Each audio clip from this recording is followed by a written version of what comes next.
Hey everybody, welcome to the Saturday morning show. I'm Jason Inman, and I like to read comic books, and I also like to talk about comic booky things on a Saturday morning. So welcome to Saturday morning. Welcome to joining us. We're going to talk about a bunch of stuff.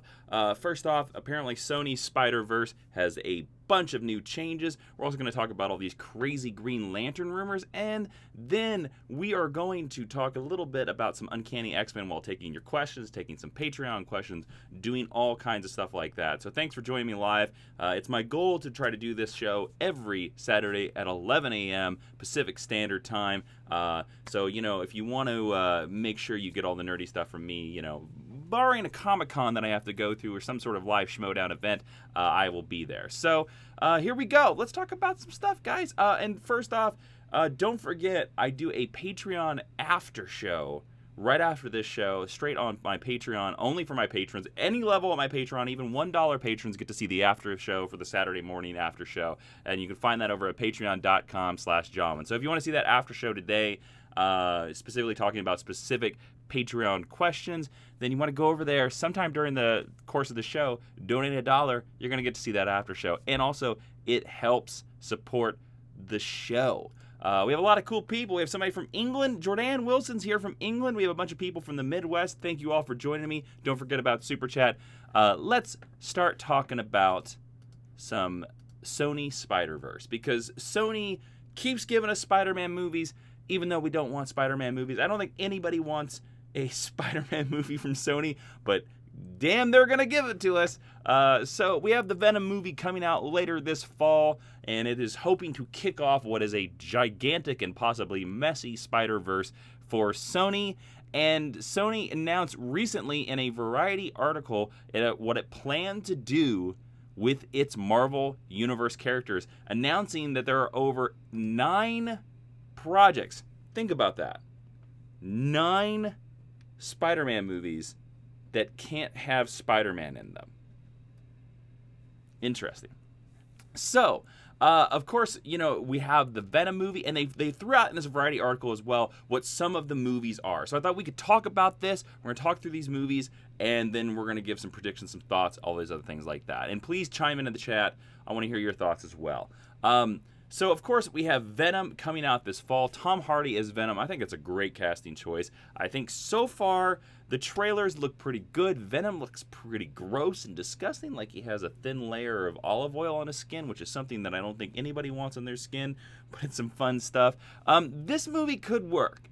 It could really work, and it could be a lot of fun, and especially if they introduce Carnage and all the other symbiotes and stuff like that. Yes, it is symbiotes, not symbiotes, you stupid movie trailer. Sony SpiderVerse, I hate you.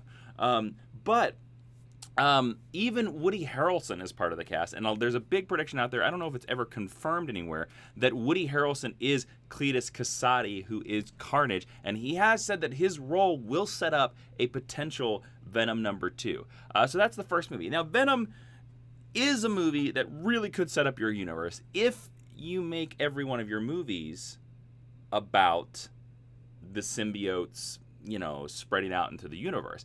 If that's something you want, sure. I don't know if I want a movie universe based around all the symbiotes are the villains of everything that is going to happen in this universe, especially since we're not going to see Spider-Man.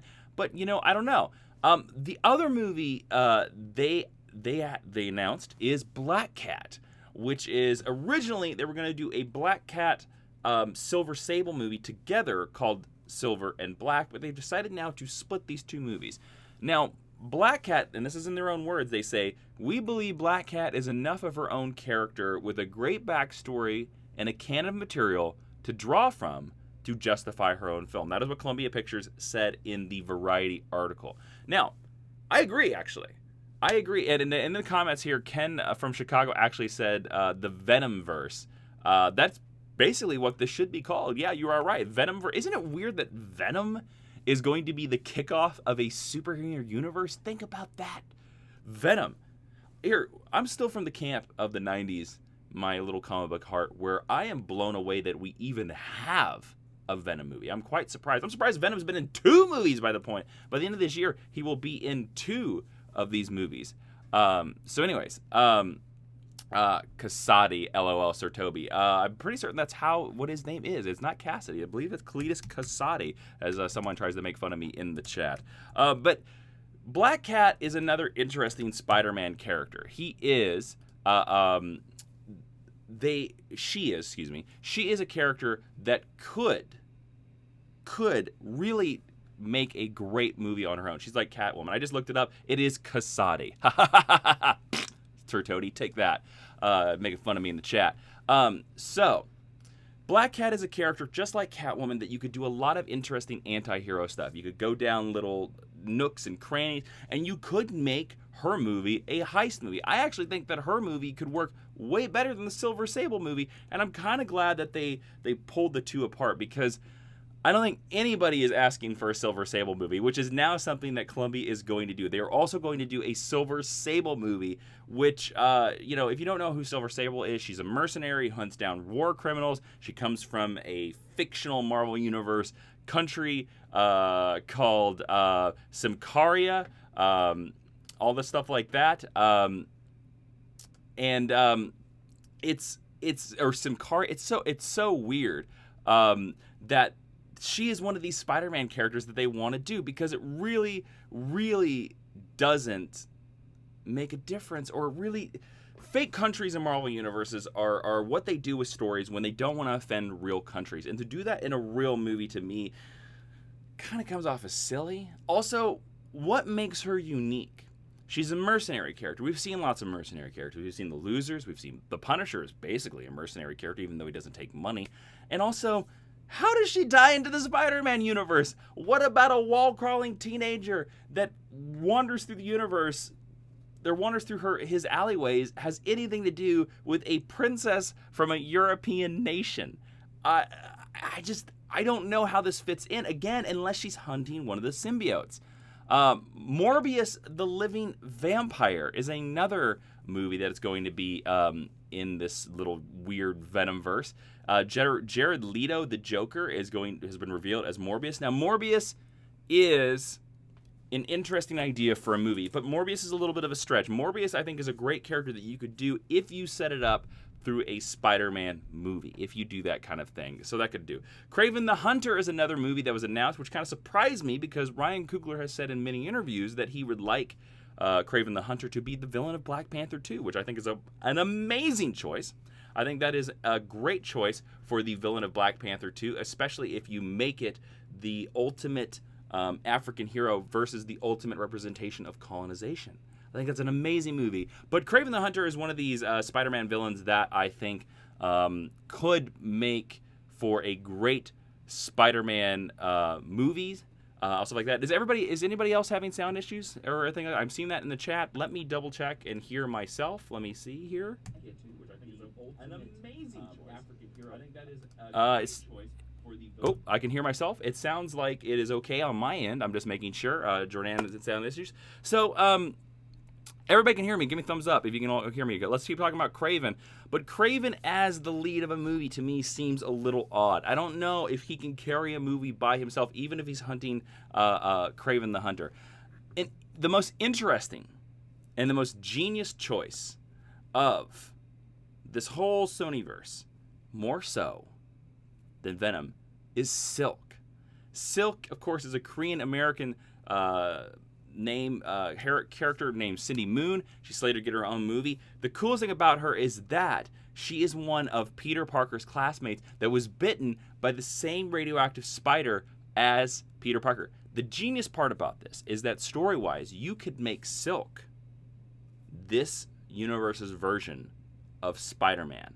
She basically is Spider-Man, and she's got a great costume design and all this stuff like that, and whatever. And stuff like that. So that could be great.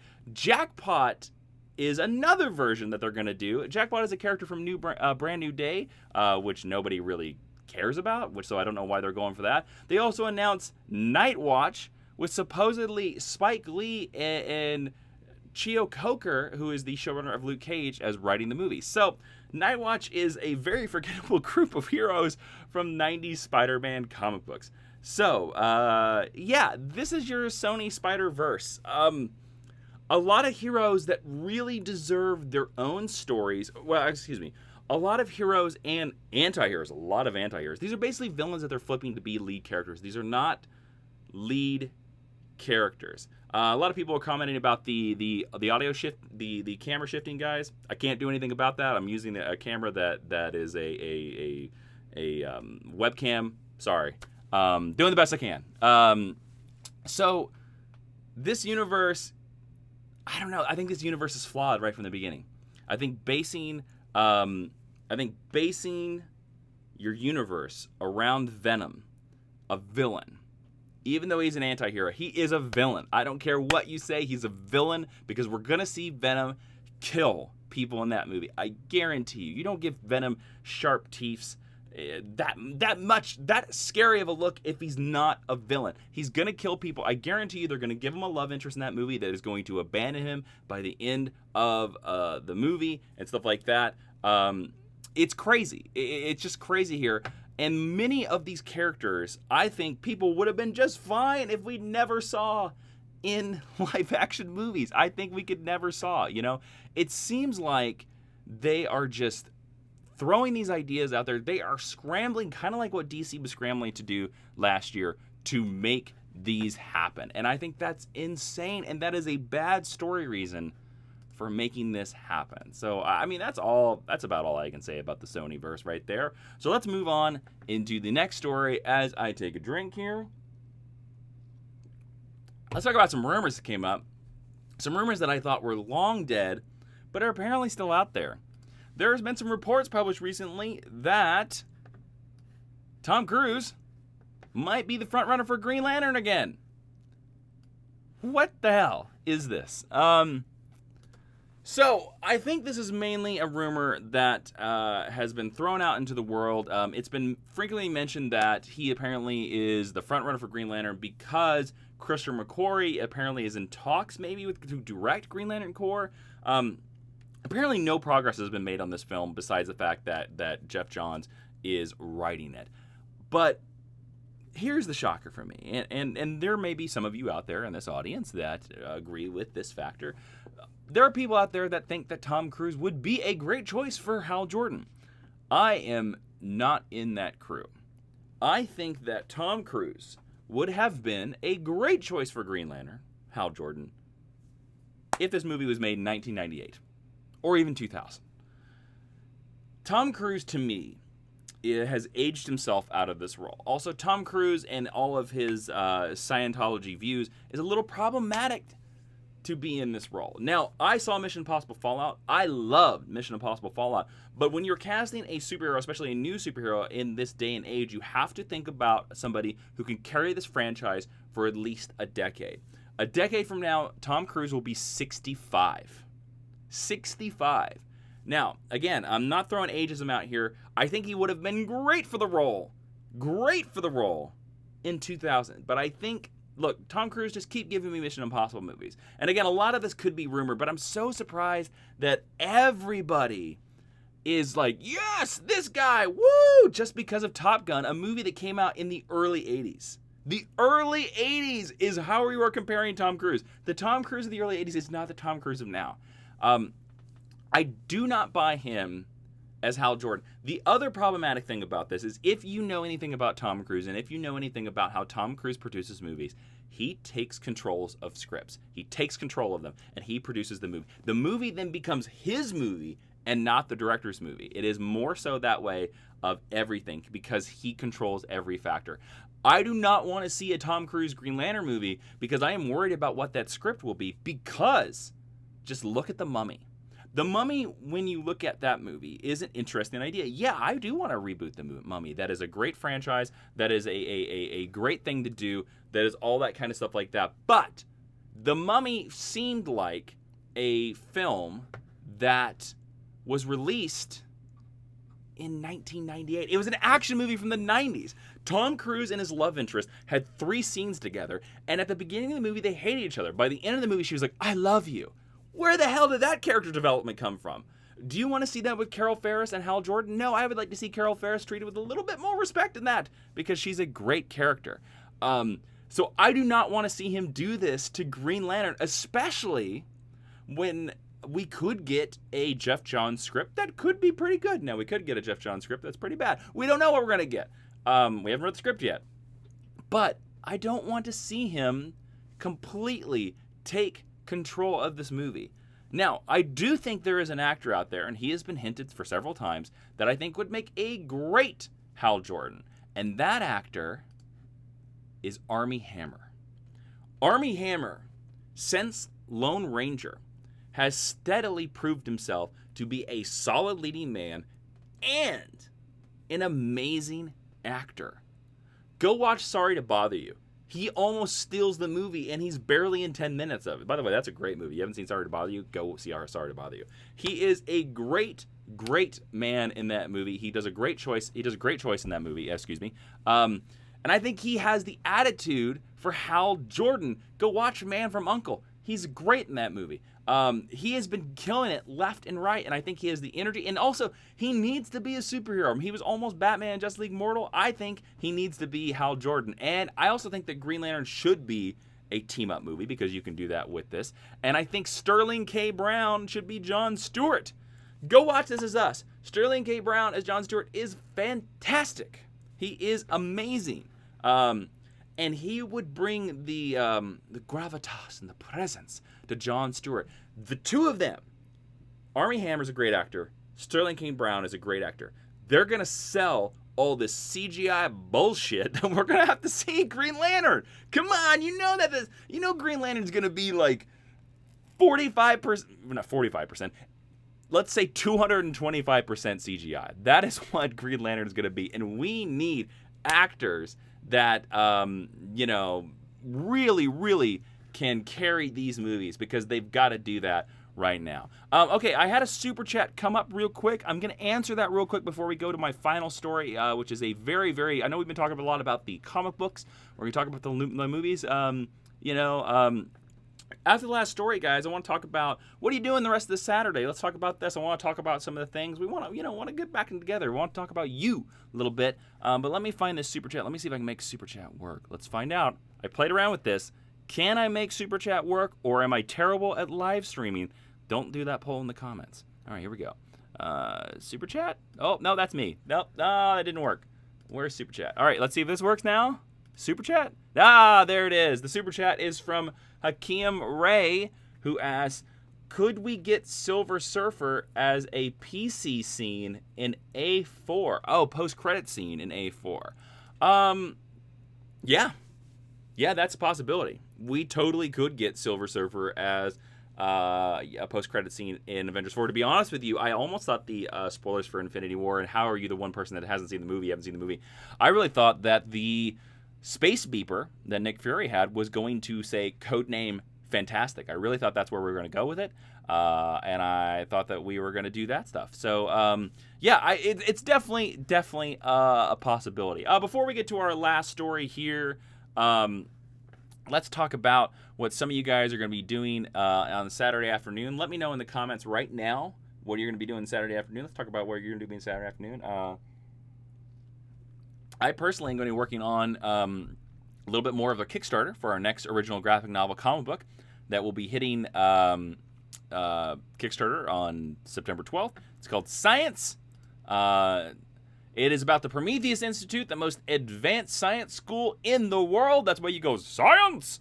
And Tamsin, our newest student at the Prometheus Institute, has decided to take it all down. Oh, that science graphic is just there. Here, I'll do some of this. How about some of this? Ooh. Her best friend, of course, breaks into another dimension. There are artificial life forms all over the school, and she's trying to get her roommate to love her. So that's going to hit on September 12th. And the cat was bothering behind here, so I had to do some stuff. Check out Kickstarter. We're going to do a newsletter very soon, but we're very excited about it. We have some prints, some very cool stuff, and some very cool comics, and there we go. Some people let's see what they're doing on Saturday afternoon here. Oh, Kid Tactical, he's watching Teen Titans Go at the movies. That's a great movie. I love that movie. Brockaby says, getting back on the lawnmower. You took a break to watch this. Thanks, man. Jordan's excited for science. Thank you, Jordan. The DC TV show says bored, so making new videos. Go live your life, my friend. There's life outside of YouTube, and it's exciting. It is. Go enjoy it. SSJ Jabron is almost midnight for me. So I guess you're going to bed. Cool. Crown Panda says more Jason comics. I'll definitely support it. Thank you so much. Black Mantha's going to be sleeping. SSJ Braun says a Jupiter Jet available in Pakistan is available in Comixology, so I assume it's available in Pakistan. And then Zoe Kelly says I'm going to be reading The Mighty Samson. Okay, let's go into the final story here. We're going to be talking about X-Men. I know, pitch perfect recreation of the X-Men theme song. You're welcome. Uncanny X-Men, one of Marvel's oldest titles, is finally returning in November, and it is going to come back as a 10-part weekly series with story by Ed Brisson, Kelly Thompson, and Matt Rosenberg. So, I don't know why I put signs back up there, everybody. Sorry, apologies on that. This is exciting. Uncanny X-Men is one of Marvel's oldest titles, and I will say that, like the missing of the Fantastic Four, the absence of Fantastic Four, when Uncanny X-Men or Amazing Spider-Man is gone from Marvel, it leaves a hole. But I will say this at the time, the X-Men are kind of in a mess right now. There are time-traveling people from all over the place. There are all kinds of characters and continuities that are mixed up, and a lot of people really don't know what's going on in Uncanny X-Men. So I hope that this weekly storyline can kind of give a new direction for the X-Men. We can get rid of the time X-Men babies, the little young original X-Men, and they're gonna get the hell out of here. And I hope this leads to some good X-Men right now. X-Men Blue actually is pretty good by Cullen Bunn. You have to know a lot of the continuity to get it. And X-Men Red by Tom Taylor is pretty great right now. So if you're looking for X-Men, I don't know. I just wanted to talk about it. I know there's not much to the storyline because they're not going to spoil much, but Uncanny X-Men coming back is pretty cool to me, and I'm really excited that that is actually coming back. So with that said, we're going to go into the pull list. Well, some of you guys should be in the pool. This week. This is some comic books that you should check out this coming next Wednesday. Here we go. These are my recommendations for your comic books. I think you should definitely check out Royal City number 14. This is written by Jeff Lemire. Their first 2 trades are out. If you have not been reading Royal City, you are definitely missing out. It is a great book, and Jeff Lemire, everything he touches is gold. The next choice is Action Comics number 1002. This is the second part of the Brian Michael Bendis Action Comics run. I actually think Action Comics is way better than Superman right now, maybe because it's dealing with all the real world stuff. And then finally, we have the new debut of the West Coast Avengers, or as Geek History Lesson fans know it, the West Coast Avengers, down, down, down. That's an inside joke. If you don't listen to our podcast, Geek History Lesson, you should go listen to Geek History Lesson. It's everywhere where podcasts can be found. Basically, put earbuds in your ear holes and listen to podcasts, and you'll find Geek History Lesson. I guarantee it.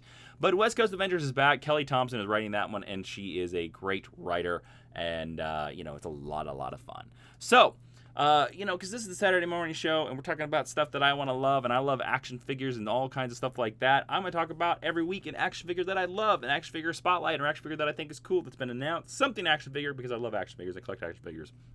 This one I actually bought. It is the Marvel Legends new Magneto. It's from the Apocalypse line. Now, he's wearing his current Marvel Now-ish, Legacy-ish, whatever the hell they're calling Marvel costume, but I think it's really cool. But the badass thing about this is black and red Magneto is pretty cool. But the most badass thing about this is look at his hands. His hands are magnetic. And I bought this guy last week. Here he is right here. And again, look at these purple hands, which I think are amazing. I love that they are magnetic. His cape also comes off for some reason, and they give him a different head where he looks like just Eric Lyncher, basically straight out. But I saw this action figure, and I had to have it. I thought the design was so cool, and again, he's going to go very nicely with my 90s Cyclops. I'm getting like a nice little whole little X-Men kind of thing right here. It goes. There you go. So there you go. Action figures are my jam. That's why I talk about them. So, lastly, we are going to go to, and again, don't forget about Super Chat if you want to skip to the head of the line. We're going to go to some Patreon questions. I always pick a couple Patreon questions of the week. And again, if you want to be, I do a post right before the show. And again, you want to get on that post, patreon.com/Jawiin. It's the best way to support me because YouTube AdSense sucks. Okay, there you go. Being very honest today. All right, let's go to the Patreon question number 1. It is from my good friend, Jeremy Skinner, old friend of mine, very good friend of mine. Jeremy Skinner asked, with more news that the Batman is allegedly creeping along into pre-production, what are your thoughts on DC's potential film slate? It's pretty ambitious for a relatively poor showing thus far. What movies do you actually see being produced and released? Okay, that's an interesting question because I don't know if many of the DC EU films actually have been announced. I remember a very long time ago that they did that giant graphic they tried to Marvel, and they put so many films on there. I'm going to Collider right now to look up at the potential DC film slate and see like what they have been talked about, just to put this a reminder in my head. Of course, you know, we have Aquaman, we have Shazam, we have Wonder Woman 1984. I hope they change that title. I mean, it's not bad, but I wouldn't really know. So we have, this must be an old article because this is from July 18th. Flashpoint, aka the Flash movie, which I just heard a rumor today that was going to be actually shot in February. That's supposedly coming down the way. We have the Birds of Prey movie that's starring Harley Quinn. We have the Joker origin movie. We have the Suicide Squad movie. We have the Batman movie. We have Batgirl. We have the Green Lantern Corps. New Gods coming somewhere. Black Hawk possibly, and a Jared Leto Joker movie of some type, and Nightwing. Justice League Dark. Man, there's so many of them. I'm going down this list. Gotham City Sirens, which I think now is Bird of Prey, and the untitled Deathstroke movie, the untitled Superman movie, the untitled Lobo movie, the untitled Black Adam movie. Oh my God, Cyborg. Jesus Christ, there's so many of these damn movies. So what are my thoughts on how many of these actually get produced? Very little of them.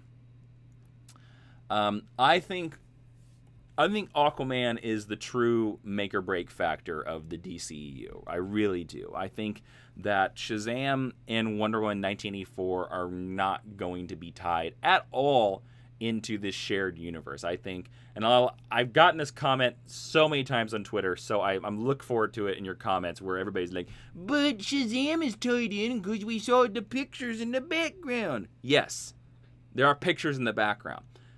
That's like Batman Forever being like, the circus must be halfway to Metropolis, Dick. That's all it is. It's just background dressing. Just because a picture is back in there doesn't mean it's actually tied in. Now, do I want it to be tied in? Yes. Do I want these all to be tied in? Yes. But here's the problem. DC is terrible at shared universes. We've seen it. They can't do it.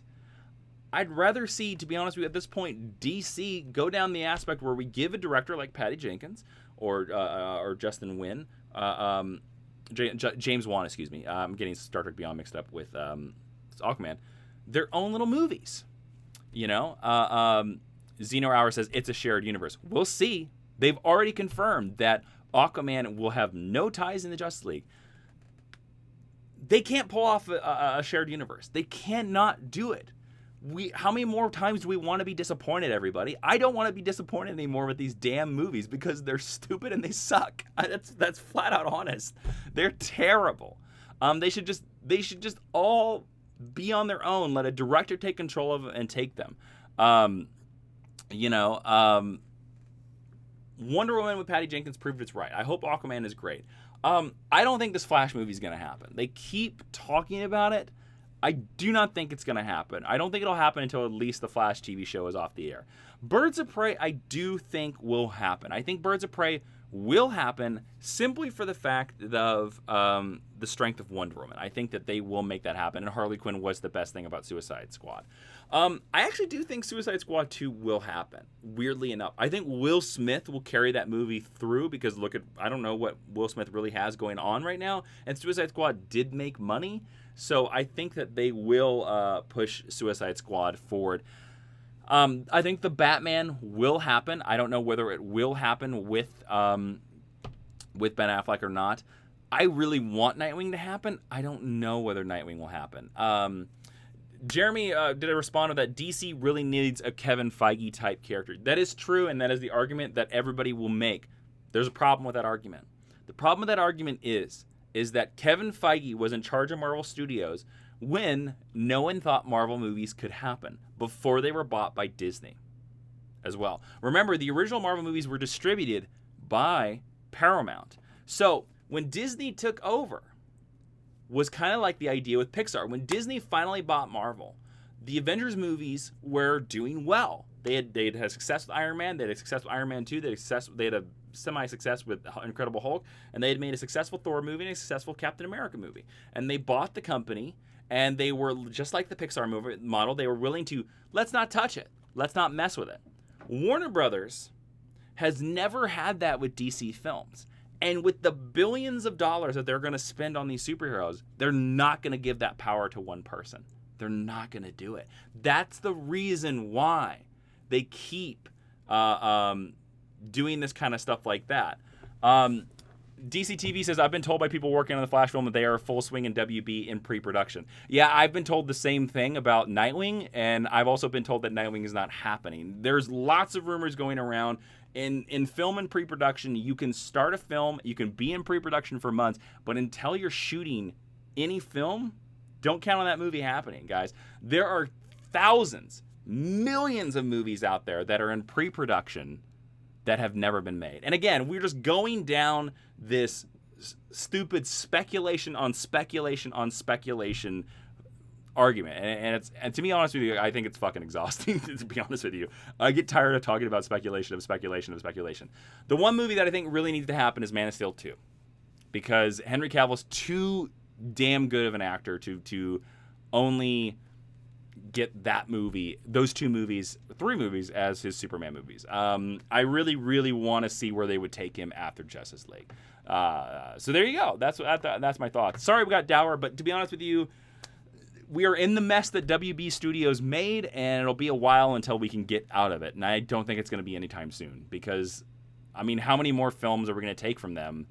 It's weird because I look at their animated department, Lego Batman and Teen Titans Go, the movies that nobody cares about, and they're fucking great. They're so amazing. And I look at those films and I'm like, why can't you give that energy to the live action guys? It's because nobody cares about the cartoon, so they allow the creators to be the best. So there you go. All right, I have another Patreon question over here from Ben Rayner, who asked, that top 10 Arrow episodes was awesome. How long did it take you guys to come up with that list? And how long did it take to film it? Okay, so yeah, we just finished our top 10 Arrow list. You can find a playlist on the front of the channel. It's pretty great. I assume there might be a card up here. We gave our top 10 list. It was a lot of fun. So basically how it took a while to film, took a while to create. It was a lot of production, guys. But I'm very proud of that series. I'm so happy with how it turned out.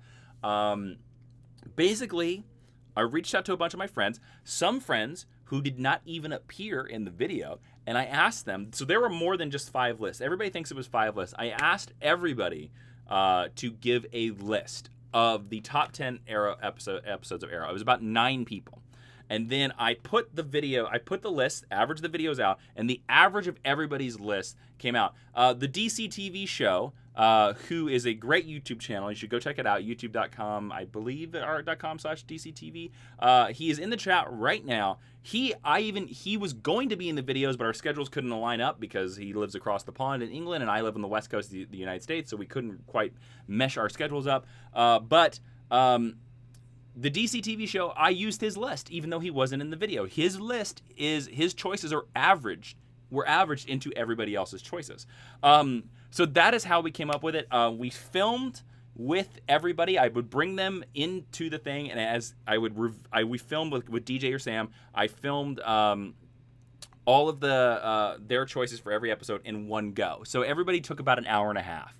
Was how much they shot on all 11 videos if you count the honorable mention ones. And then we edited them together. It took about 3 to 4 hours to edit each video. It was pretty long, and I gave those to my friend Adam Selecta, who is an amazing editor. He was the guy that edited all of them just because of my full-time job. I didn't have time to edit them, and he did a great job.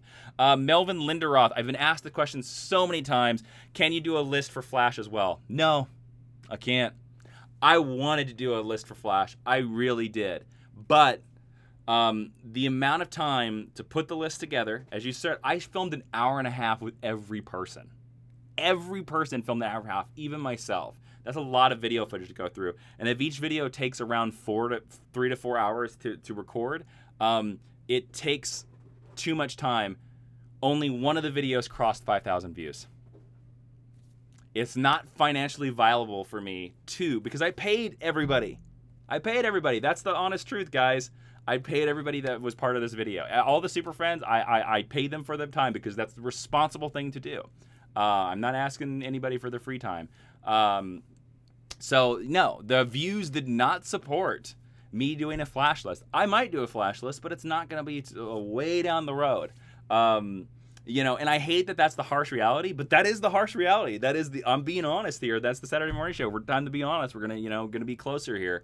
So don't expect a Flash list anytime soon. I wanted to do a Flash list, but nobody fucking watch the Arrow videos, and that's the honest truth. So it would be insanity. The definition of insanity is to do the same thing over and over and over again and expect different results. So there it is. They're great videos. I love them. I'm happy I did them. Nobody watched them, so I'm not going to do it.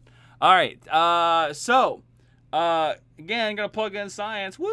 Science, September 12th. I have some time for some chat questions right now. Let's get brutally honest here, guys.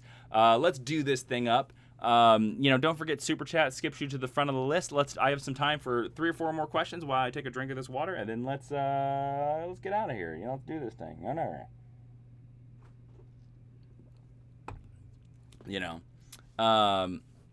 All right, so we have some questions here in the chat. Let's see here. Monk's Den said, Jason, have you read Pearl yet? No, I have not. Jordan Wilson says, I get that. Just for everyone that wants it, how many views would they need to reach? At least 10,000.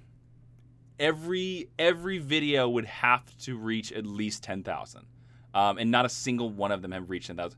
They all have to average 5,000. They would all have to average 5,000 across the board. I mean, there are a couple of them that have not even crossed 3,000 yet, and that's just not viable at all. Jackson New says, Champ, what do you think about your championship match versus Mara? Don't care to talk about Schmoedown, my friend. It'll happen when it happens. Backby says, in the Arrow universe, would you rather see a crossover of the Smallville universe in cast or legacy casting doing the Crime Syndicate? They'll do legacy casting. They won't actually do whatever. Black Panther, have you been reading Fantastic Four? I read the one issue that came out. Adam Grunther, what show would be more painful to watch? A show about Nate and Renee fighting Vandal Savage's Hawk people, or a show centered on Ruby and William? The Ruby and William show would be pretty god-awful to watch, to be honest with you. Oh my god. Yeah. Flashback, love your shows. Can't wait to watch you get back on DC TV. I think I talked about this last Saturday morning show. We're going to be doing a lot of stuff. I'm not watching every DC TV show anymore. I just do not have the time. I'm working a full-time job now with 50 hours a week on a real television show. So I do not have the time to come home, watch a DC TV show every single week, edit that video, and post it up. It would be 3 a.m. before I got to go to bed when I have to wake up at 7 a.m. every day. Just not going to happen. We're going to review Arrow. We're going to review Flash. We're going to put it in DC TV recap. It'll be one thing. So I hope that is enough for you. I hope so. But there you go. Let's see. Eric Kirby says, what do you think of old school Marvel 2099 comics like Spider-Man 29, Hulk 29? Most of them are terrible. But I love Spider-Man 2099. Spider-Man 2099, the original Spider-Man 2099, is a great run by Peter David in the 90s. It is really good. Ken from Chicago, Jason, can you say what show you're working for? I'll probably be saying what show I'm working for every single week. It's The Code. I talked about it on Twitter. I talked about it on last DC TV. It's The Code. It's on CBS. John Holmes said, how do you feel about Kevin Smith as a writer? He's great with dialogue. There you go. All right, I'm looking for a final question, guys. Final question here, and then I'm going to end the show. And then don't forget, if you are one of our patrons, you can go over to Patreon, and it'll be the Patreon after show will be starting very quickly. I'll be answering all the Patreon questions. So whatever. Phantasm, yes, I will be. We will be doing Black Lightning just because Black Lightning is really good. So stuff like that. Yeah, there you go. F Day S, not enough for me. Quit your job. I mean, I know you're joking there. My honest response to you would be like, screw you, because YouTube is not the end game. But I know you're joking, so it's all good. So yeah, Backbee, I appreciate the advice. Blah blah blah. Jordan Wilson, I'm gonna answer Jordan's question because I love her questions. How are you liking the new job? I love it. It's amazing. Being able to sit into a writer's room is fantastic. Hear ideas. To get to talk about story all day long is amazing. That is what I want to do. That's always what I wanted to do. And it makes you think about story in a different way. And it's not one of those things where you see how the sausage is made and you were ruined by it. No, it's you see how the sausage was made and you love it more. When you think about story and everything like that in those terms, in terms of acts and character and production and design, it is fantastic. So there you go. All right, that is it for the Saturday morning show. Everybody out there, thank you so much for watching. Again, we're going to do this every Saturday unless a con comes up or something like that. If you're a Patreon, head over to Patreon. And don't forget to follow me on Twitter and Instagram at Jawiin. Guys, you can leave me questions for the Saturday morning show all throughout the week at hashtag Saturday morning show, hashtag Jawiin. We have a hashtag war. There's another Saturday morning show out there. I want to win the war. So please go to Twitter like right now, hashtag Saturday morning show, and give a question. Talk about how great that is, all the stuff like that. And yeah. And don't forget to click subscribe, like this channel, share this channel if you like this. I saw a bunch of people talking about the views, trying to give me ideas for the YouTube channel. I appreciate that. I'm going to do my own thing. Thank you so much. But it all comes down to sharing the channel.